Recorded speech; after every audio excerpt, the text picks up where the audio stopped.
Good morning, comic book fans. Welcome back to Comics in 5 Minutes. I have been over another shorty. They've got one that has intrigued me for a little bit. I'm not going to lie. There's a few reasons for that.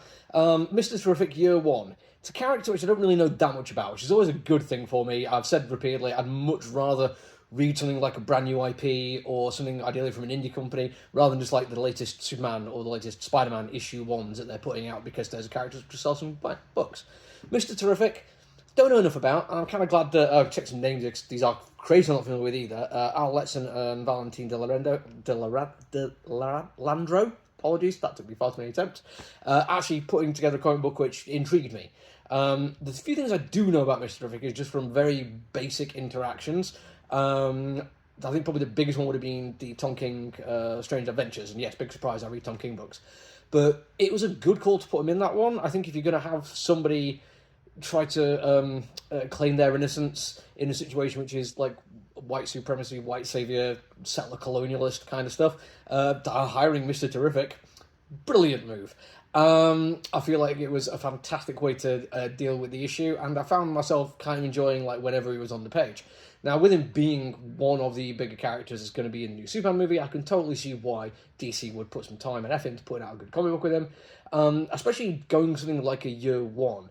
Year 1s can do different things. Quite often people just put it being the same thing as an origin story, and while that is certainly true, you do get a lot of those early beats that build up a character. There's more you can do with them. I mean, no character really starts first day on the job fully realised and fully formed. There's like a lifetime of things that have happened, an awful lot of decisions they've made, relationships they've had, which lead them to being the person that they are. Year 1 also is a year. It doesn't have to just be a couple of key events. It can actually show quite a lot of what's been going on and how certain things have been refined, worked out better, and made into a far more rounded story than just another story that take up to first 15 minutes of a Spider-Man movie. In this particular case, it's kind of useful because, like I say, I literally own a comic book store and don't know enough about this guy, so it's really nice to get it. And I feel like it's one that could hopefully get the character, with the movie coming out as well, in front of people a little more. And first off, we start with kind of that DC All-In thing, which he was part of, and then we jump back to something because he's realised he's seen some energy pattern before, and we get the story of him living his life until that happens. And it's kind of cool that they drop to a different art style. I think that's very, very informative. You go from the big, over-the-top, cinematic, widescreen DC, top-level superhero Justice League kind of stuff, to a little bit more grounded, especially when you're dealing with somebody who's gone through some stuff. We do have a character who has already lived a life. He's had some trauma. He's dealing with it or coping with it badly. And he's got people looking out for him, trying to get him through it. And he's busying himself. He's getting himself through the day, which I quite like. We see like elements of who he's going to be in terms of his exceptional high level of intelligence, genius level intelligence.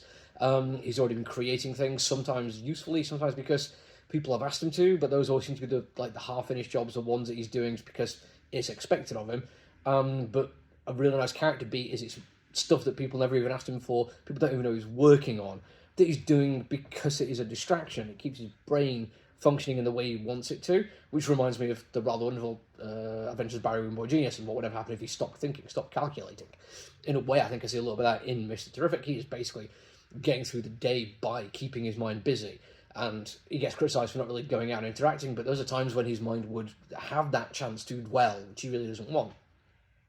And I think you could, if you really wanted to, based on the way some of these characters are portrayed early on, you could see it as kind of like a movement towards black excellence, like Mr. Terrific being an absolute like genius level intellect, could effectively do almost anything he wants to do within the confines of the law if he's a good guy, and he's got family members who are asking him to help out so they can make some money. But my favourite beat of it is when we are introduced to one of the big supporting characters. He is doing what he can to help his culture, his society, his community.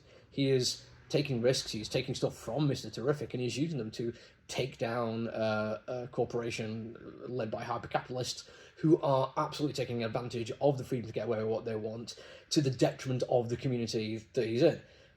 Terrific doesn't know what's going on, he's been too isolated for it, but it kind of is this nice beat to show that you don't have to just be in your own bubble. Being a hero isn't also just going against the big galactic level threats. We get to see dealing with street level stuff, and the artwork and the writing and everything comes together and really supports it as a story beat. I honestly loved it. I mean, it's 6 issues. I think I'm in. I think I'm, if not going to get all of it, I'll see if I can get an issue 2, because I might have passed the FOC by now. I'm definitely going to get the trade and read it all together. I want to see the formula, the moments that form this character. I think it's going to be fantastic. That's it for me today, though. Until I see you all again, look after yourself, everyone. Stay safe. Bye.